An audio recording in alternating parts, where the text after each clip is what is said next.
மாரிப்பிறவி பற்றி இன்னொரு தகவலும் சொல்லுங்கள். ஓகேவா? அப்போ பார்த்துட்டிங்கன்னா அந்த மாரிப்பிறவை பற்றி இன்னொரு தகவல் சொல்லுங்கள். எப்பயுமே நாம் வந்து நினைக்கிறோம் தலையெழுத்தை இறைவன் எழுதிட்டாருன்னு கிடையாது. நாம தான் நம்ம தலையெழுத்தை நம்ம எப்போ நம்ம வாழ்க்கை அப்போ அந்த நபர்கள் என்ன பண்ணுவாங்க, பிறவியிலேருந்து அவங்கள ஜீரோவாக தான் வச்சுருப்பாங்க. அவங்களுக்கு அப்படின்ற ஆசைகள் இருக்காது, ஜீரோலேயே இருப்பாங்க. மற்றவர்களுக்கு உதவுவாங்க. எப்பயுமே அவங்களுக்கு இது வேணுங்கிற ஒரு நோக்கத்திலே இருக்க மாட்டாங்க எதிர்காலத்து வரைக்கும். அவங்களுக்கு மறுபிறவில்லைன்னு அழகாக சொல்லலாம். இன்னும் ஏகப்பட்ட எழுத்துக்களை எழுதிட்டு நமக்கு ஆசைகளையும் விதைச்சிட்டு நம்ம இதை பண்ணணும் அதை பண்ணணும். ஒரு கட்டத்தில் வந்து நம்ம வாழ்க்கையே சகிப்பு ஆயிடுச்சின்ட்டு எனக்கு வேண்டாம் இறைவனே மறுபிறவின்னா அது வாய்ப்பே இல்லை. இது நாமளே அறிஞ்சிக்கிறது விஷயம். உதாரணத்துக்கு இது நமக்கு மன திருப்தி அதில் இதுதான் சரியாக இருக்கும். அப்போ நம்ம தலையெழுத்தை இறைவன் எழுதலை, இறைவன் நாம தான் தலையெழுத்தை எழுதுறதும் நாம தான். நம்ம தலையெழுத்து நாமளே தீர்மானம் பண்ணிக்கலாம். இப்போ அடுத்த கர்ம வினை இதெல்லாம் சொல்கிறாங்கல்ல, அது எப்படி நடக்கும்? கர்ம வினைங்கிறது வந்து இன்னைக்கு நீங்கள் ஒருவரை கெடுத்தீங்கன்னா அது நாளைக்கு நீங்கள் கெட்டு போவீங்க. இது கர்ம வினை. அதுதான் இல்லை. இப்போ நீங்கள் முன்னோர் செய்த கர்ம வினை அது வராது. அது முற்பிறவியில் செய்த கர்ம வினை தாக்குங்கிறாங்க. அது முற்பிறவிலெல்லாம் செய்த கர்ம வினை தாக்குங்கிறதெல்லாம் இங்கே அது வராதுங்க. எப்படின்னு பார்த்தீங்கன்னா, முற்பிறவியில் நீங்கள் கர்ம வினை செஞ்சால் உங்களுக்கு பிறப்பே பிராணியாக பிறக்க வரும். மனுஷ பிறவே இல்லை. மீண்டும் நீ பிறந்து வெட்டுப்பட்டு குத்துப்பட்டு வர்றதான் இயற்கை. மனுஷ பிறவினாலே நீங்கள் ஏதோ ஒன்று கடமையை மனிதனில் விட்டுட்டு போயிருக்கீங்க. மனுஷ பிறவியில் விட்டுட்டு போயிருக்கீங்க கடமைகளை. இதை நிறைவேற்ற 1 வயது குழந்தை கூட இருக்குது, 50 வயது பேரும் இருக்கிறாங்க. அப்போ அவ்வளோ ஒரு சாதிப்பு அவங்களுக்கு இருக்குது. அதை முடிஞ்சிருச்சு, இறந்துடுறாங்க. அப்படி வரும். அப்போ பிறந்த உடனே இறந்த குழந்தைக்கு வந்து மறுபிறவி இல்லைங்க. அந்த குழந்தை 1 வயது வரைக்கும் காலகட்டம் இருக்குது அப்படின்னு நான் சொன்னேன். அப்போ அந்த கர்ம வினின் பூமியில் வரணும், இப்படி இருக்கணும், இவ்வளோ பாக்கி இருக்குது அப்படிங்கிறது. இந்த பாக்கியை எழுதுறதும் நம்ம தான். ஏன்னா நாளைக்கு எழுந்து நம்மளுக்கு 10 வேலை இருக்குதுன்னு சொன்னோம்னா நம்ம தானே செய்ய போகிறோம். அந்த 10 வேலைக்கு உண்டானது நாளைக்கு விதைக்கிறோம் இல்லைங்கய்யா. நாம் இந்த உலகத்தில் வந்து ஒரு 5000 வருஷத்துக்கு உண்டான எழுத்துக்களை எழுதிட்டோம்னா நம்ம ஒரு இந்த வருஷத்துக்கு இந்த பிறப்புக்கு உண்டானது எப்போ கிடைக்கும், இப்போ தான் கிடைக்கும்னு காலகட்டம் ஒன்று பிரிவு இருக்குது இல்லைங்கய்யா. நாம் நினைப்போம், நம்ம நினைக்கிறதெல்லாம் இந்த ஜென்மத்திலே நமக்கு நடந்துடும். அப்படி இங்கே நடக்கவே நடக்காது யாருக்குமே. உங்களுக்கு ஒரு பொருளை நீங்கள் அது வைராக்கியமாக கேட்டிங்கன்னா வேறு வழியில் வேணால் ஒரு பொருளை நம்ம உடனே எடுத்துக்கலாம். ஒரு ஒரு ஒரு விலை உயர்ந்த பொருளாக இருக்கணும், அதை நம்ம இந்த டயத்துக்கே கிடைக்கணும் அப்படின்னு நம்ம நினச்சிட்டே இருப்போம். ஆனால் அந்த காலம் அப்படி சொல்லாது. அது எல்லாமே சரி பண்ணி கொண்டு வந்து கொடுக்க உங்களுக்கு 10 வருஷம் கூட டைம் எடுக்கும், 20 வருஷம் கூட இருக்கும். எனக்கு இந்த 20 வருஷத்துக்குள்ளே வேணுங்கிறதுக்குள்ளே உங்களுக்கு ஏதோ ஒரு பாதிப்பு வந்து மரணம் அடைஞ்சிட்டிங்கன்னா அது மறுபிறவி. இவ்வளோதான் இந்த விஷயம். மறுபிறவியில் வந்து அதை அடையிறாங்க எல்லாருமே. நம்மளோட தலைவிதி நாமளே தீர்மானிச்சுக்கலாம். இது இறைவன் எழுதின கணக்கு கிடையாது. இறைவனுக்கு வேறு வேலை இல்லையா? கணக்கெல்லாம் எழுதவே மாட்டார் யாருக்கும். அவங்கள எழுதிக்கிறேன். இப்போ நான் எழுதுறேன்னா நான் எழுதி வச்சுட்டு போகிறேன். எனக்கு இதெல்லாம் இப்படி ஆசைகள் இருக்குது, இப்படி ஒரு பெரிய ஒரு ஆசை இருக்குது, இதை நான் செய்கிறதுக்காக இருக்குது. மறுபிறவின்னு நான் கேட்க மாட்டேன், எழுதி வச்சுருவோம். இங்கே அதுக்கு எத்தனை எழுதி வச்சுருக்கணும் அத்தனை லட்சம் பிறவி. ஏன்னா அந்த கர்மாங்கிற அந்த தீரியை பயப்படி தான் இத்தனை கோயில்கள், இத்தனை சாண்டி அமைப்புகள், இத்தனை அவங்க கர்மாவை பயன்படுத்தி கோவிலை கட்டினாங்கன்னு நம்ம நிரூபிக்கவே முடியாதுங்க. ஏன்னு சொல்லவா, அங்கே கோவிலுக்கு அப்புறம் உடல் பயிற்சி தான் இருக்குது. அங்கே கர்மான்றலாங்க. ஒரு பாதத்தின கல் வச்சுருக்காங்கன்னா அந்த பாத நரம்புக்காக வச்சுருக்காங்க. அப்போ அது எப்படி கர்மாவாகும்? நம்ம உடல் தான் ஆரோக்கியம், அது எப்படி கர்மாவாகும்? தோப்பு கர்ணம் போடனா நம்ம கொழுப்பு குறையுது, அது எப்படி கர்மாவாகும்? இருக்க கர்மாவுக்கு நீ உடம்பை சரி பண்ணுங்கிறதுக்கு உடல் ரீதியாக சொல்லி வச்சுருக்காங்க அந்த கோவில்கள். அதை நம்ம பார்க்குற கண்ணோட்டம் அப்படி இருக்குது. நம்ம ஒவ்வொருத்தவங்க இங்கே என்ன பண்ணுறாங்க, நீங்கள் உங்கள் மைண்டுக்கு என்ன வருதோ அதை சொல்லிட்டு போயிடுறீங்க, அவங்க மைண்டுக்கு என்ன வருதோ அதை சொல்லிட்டு போயிடுங்க. யாருக்கு இப்படி ஒரு நபர்கள் இருக்காங்க. இன்னொன்று என்ன பண்ணுறாங்க, கேட்குறது. முன்னோர்கள் சொல்லியிருந்தாங்கன்னா அதை கேட்டு இது சரியாக இருக்கும் அப்படின்னு அவங்களும் கேட்கும் திறன், பார்க்கும் திறன், அதாவது படிக்கும் திறன். அப்போ வந்து இது எல்லாமே வச்சு தான் இங்கே அடிப்படையாக ரன் ஆகுதே ஒழிய சிந்திக்கும் திறன் இல்லை. அது வரும்போது எல்லாம் கிளீன். அடுத்து ஒரு பெண்மணி கேட்டிருக்காங்க.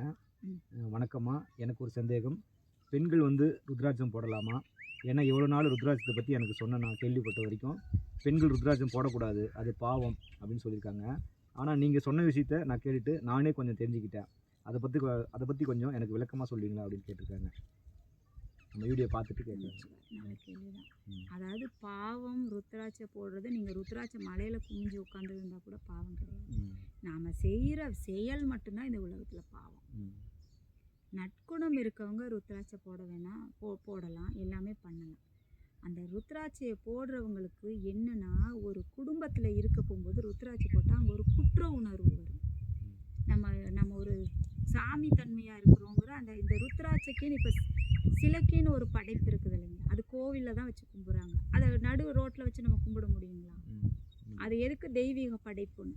அப்போ நமக்கு ஒரு படைப்புன்னு இருக்குது, தேட்டருனா சினிமாக்குன்னு, அப்போ பயணம்னா பஸ்ஸுக்குன்னு, இந்த மாதிரி படைப்புகளை கொடுக்கும்போது ருத்ராட்சை இறைத்தன்மைக்குன்னு படைச்சி அந்த முன்னோர்கள் சொல்லப்பட்டுட்டாங்க. அப்போ இந்த குடும்ப பெண்கள் போடும்போது என்னாகும், ஆண்கள் குடும்பம் போது அவங்க குடும்பம் வேற்றுப்படும். அவர்கள் அதைத்தான் கணித்தார்கள். குடும்ப மக்கள் போடாதீங்கன்னா அதைத்தான் கணிச்சாங்களே ஒழிய வேறு எதுவும் சொல்ல. அந்த குடும்ப பெண்களுக்குள்ள ஒரு ஒற்றுமை இருக்காது, ஆணுக்கும் பெண்ணுக்கும். தான் ஒரு தெய்வீக சக்தி அப்படிங்கிறத கணவரை ஒதுக்கி பார்ப்பாங்க. அப்போ பெண் அணியலாமா? அணியக்கூடாது. அப்போ அந்த பெண்ணு என்னைக்கு அது இல்லை அப்படிங்கிற, அந்த குடும்பமே இல்லை அப்படிங்கிற ஒரு முதுமை அடையும் போது ருத்ராட்சை அணிஞ்சிக்கலாம். இதைத்தான் சொல்லியிருக்காங்க, வேற எதுவுமே இல்லைங்க. இவங்கள் எதையோ நீங்கள் ருத்ராட்சை மலையில கூட தூங்கலாம், இது ஒரு காய் தான். நம்ம முன்னோர்கள் அறிவாக எல்லாம் சொல்லியிருக்கிறாங்க. அந்த அறிவை கூர்ந்து பார்க்காம இவங்களா ஒரு கற்பனை பண்ணிக்கிறாங்க. அப்போ ஏன்னா இப்போ நாமெல்லாம் ருத்ராட்சை பண்ணோம்னா நம்ம அதை எல்லை மீறி வந்தாச்சு. நமக்கு அப்படி ஒரு வாழ்க்கை கிடையாது, குடும்பம்ங்கிற ஒரு வாழ்க்கை இல்லை. நாம் ஒரு நம்ம முழுசுமாக அந்த இதில் பயணத்தில் இருக்கும்போது அருமையாக நம்ம ருத்ராட்சை அணிஞ்சிட்டு போகலாம். இதுதான் ருத்ராட்சை. ஆணும் அணியலாம், பெண்ணும் அணியலாம். இதுக்கு வேறு காரணமே இல்லைங்க.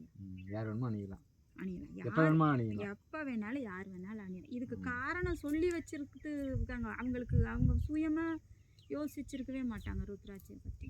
இனிமேல் இப்படி ஒன்று இருக்குதுங்கிற உணரும்போது அவங்களுக்கே இது சரியாக தான் இருக்கும் அப்படிங்கிறது. அது மாதிரி தான் காசி பயணம், காசிக்கு போன்றதும் அதே மாதிரி தான் சொல்லி வச்சுருக்காங்க. காசிக்கு போகும்போது ஒருத்தவங்க சின்ன வயசாக இருந்தாலும் அவங்க முழுமை அடைஞ்சிருவாங்க. அங்கே ஒரு முக்திகரம் கிடைச்சிரும். அவங்களுக்கு வாழ்க்கையின் தன்மையை விட்டுட்டு அது ஒரு புதுவிதமான உணர்வு குண்டலி மேலே எழும்போது இது எல்லாம் நம்ம என்ன அனுபவிக்கணும், இது நல்லா இருக்குதே இதெல்லாம் அப்படிங்கும்போது அவங்க நிரந்தரமாக அந்த இடத்துல தங்கிடுவாங்கன்றதுக்காக தான் பேரம் பேத்தி எடுத்ததுக்கப்புறம் நீங்கள் காசிக்கு போங்கன்னு அந்த இடங்களை பார்த்து கணிச்சு வச்சு சொல்லியிருக்காங்க. இந்த இடத்துல போனால் நம்ம முக்தி அடைகிறோம் அப்படிங்கிறனால இவங்க பெரியவங்க ஒப்பிட்டுருக்காங்க. இதெல்லாம் நம்ம ஆராய்ச்சி பண்ணி பார்க்கணுங்க. எடுத்துகிட்டு நமக்கு என்ன கற்பனைக்கு தோணுதோ அதை பேசிட்டு, இப்போ நான் கூட என் கற்பனைக்கு தோன்றதை பேசிட்டு போனால் சரி இருக்காது. இதில் உங்களுக்கெல்லாம் ஒரு மன திருப்தி, இது இப்படித்தான் அப்படிங்கிறது வருதில்ல.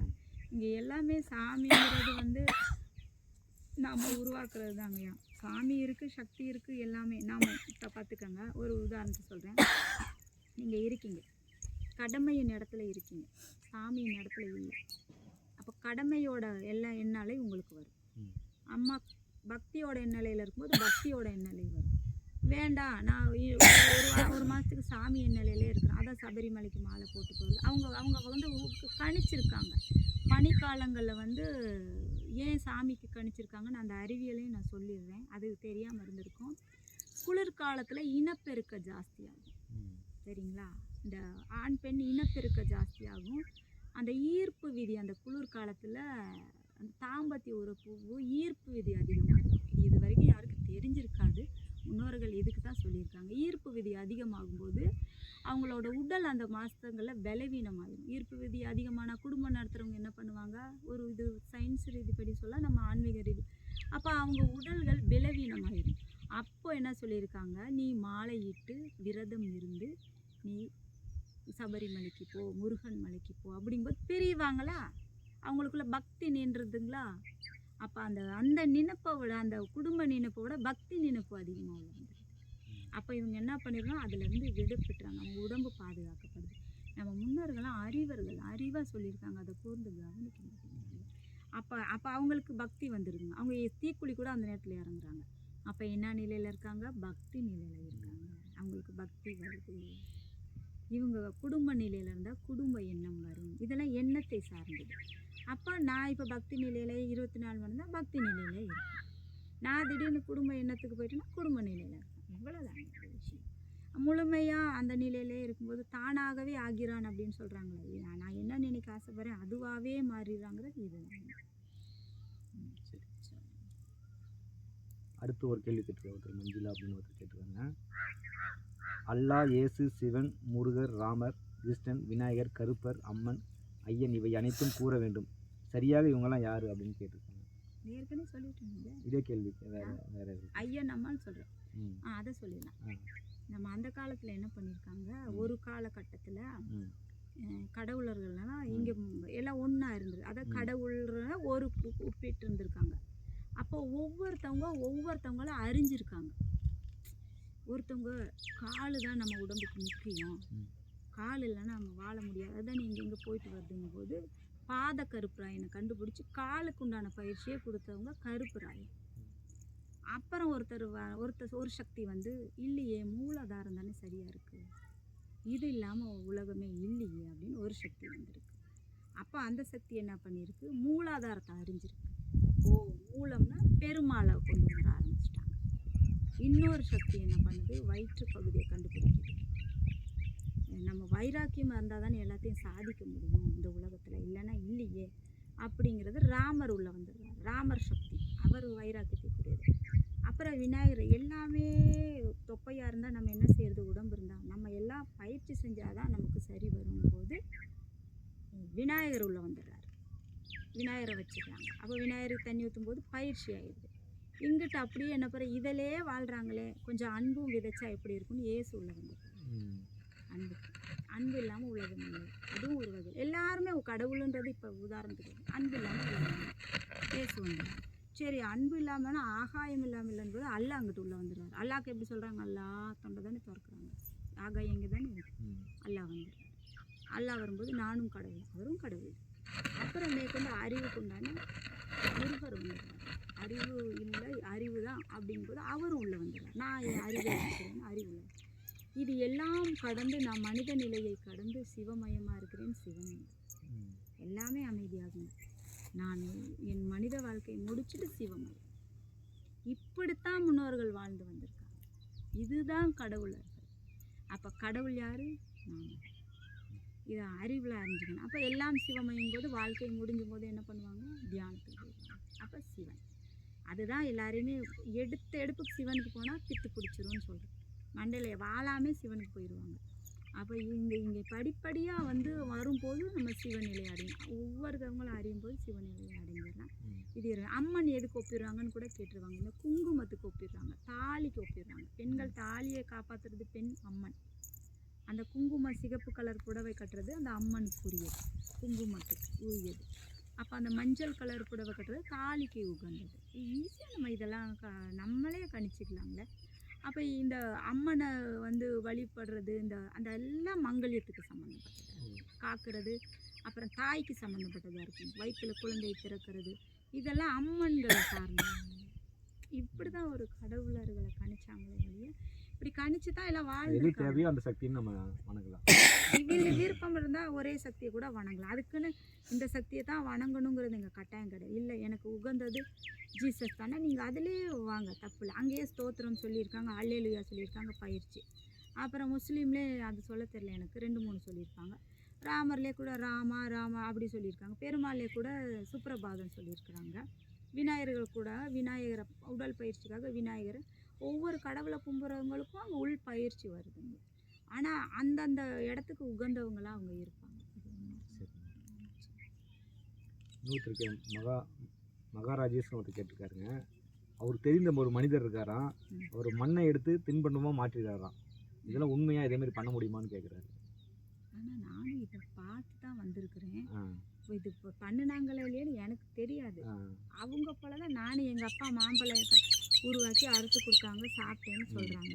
பண்ணியிருக்க வாய்ப்பு இருக்குன்னு தானே இங்கே பார்க்க முடியும். இன்று என்ன இருக்குதோ அதுதானே நம்ம கூற முடியும். இப்போ இன்னைக்கு லட்டை நான் பிடிச்சி கொடுத்துட்டேன்னா சொல்லுவீங்க, இவங்க கொடுத்துட்டாங்கன்னு. இப்போ நம்ம இன்னைக்கு நம்ம எல்லாரும் மறந்துட்டோம். மறந்தப்பட்ட காலத்தில் தான் இருக்கிறோம். அப்போ நமக்கு என்ன எது நியாயம்னு படுதோ அதை தானுங்க நம்ம பார்த்து வளர்ந்துருக்கோம். அப்போ அங்கே பார்த்து வளர்ந்தவனுக்கு அது உண்மையாக இருக்க வாய்ப்பு இருக்குது. ஆனால் நாம் பார்க்கல. ஆனால் உண்மையாக இருக்கலாம். இருக்க ஏன்னா வாய்ப்பு ஒரு இருக்கு பொருள் இன்னொரு பொருளாக மாற்றிருக்கிறதா நம்ம சித்தர்கள்லாம் சொல்கிறாங்க. சொல்கிறாங்க. நம்ம வாய்ப்பு ஆழ்வார்கள் இருக்கு. நாயன்மார்களும் இதுமாதிரி நிறைய சித்துக்கள் பண்ணியிருக்காங்க.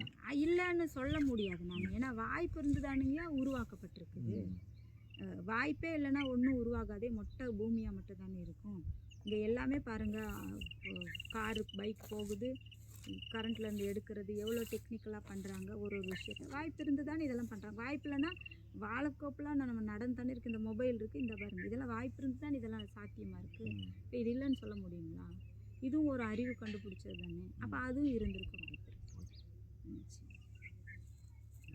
அடுத்து கர்மா ரிலேட்டட் ஒரு கேள்வி கேட்டுருக்காருங்க. அம்மா, ஜாதகப்படி ஒரு வாழ்க்கை அமையுமா, அதை மாற்ற முடியாதான்னு கேட்குறேன். இதுக்கு நம்ம பதில் கொடுத்தாலும் நாளைக்கு இந்த ஜாதகத்துக்கு எடுக்க மாட்டாங்க. இப்போ 7 கோள்கள் இருக்குதுங்கய்யா. 7 கோள்களை பொருத்தி தான் ஜாதகம்னு வரும்போது ஜாதகம் சொல்லுவாங்க. அந்த 7 கோள்கள் என்ன உங்களை பண்ணுதோ, ஒவ்வொருத்தவங்க ஒவ்வொரு ஜாதகத்தில் இருக்கும். அது எங்கே இழுக்குதோ அந்த இழுவையில் தான் நீங்கள் வாழ முடியும். ஒரு கும்பராசி, கடகராசி, சிம்மராசிக்கு எந்த கோள் உகங்குதோ அது என்னென்ன ரியாக்ஷன் பண்ணுதோ அதன்படி அவங்க வாழ்க்கை இருக்கும். அப்போ இந்த ஜாதகம் இல்லை, எல்லாம் இயற்கை, எல்லாம் இறைவன், எதையுமே இல்லாத போது அவங்களுக்கு எந்த கோள்களும் செயல்படும், சமநிலையில் வாழ்வாங்க. இதுதான் உண்மையான. ஆனால் அதை நம்பிட்டா நவக்கோள்கள் ஆக்கிரமிக்கும். நம்பக்கூடாதுன்னு இல்லை, அவங்க நம்பாமல் இருக்கிறதுக்கு அந்த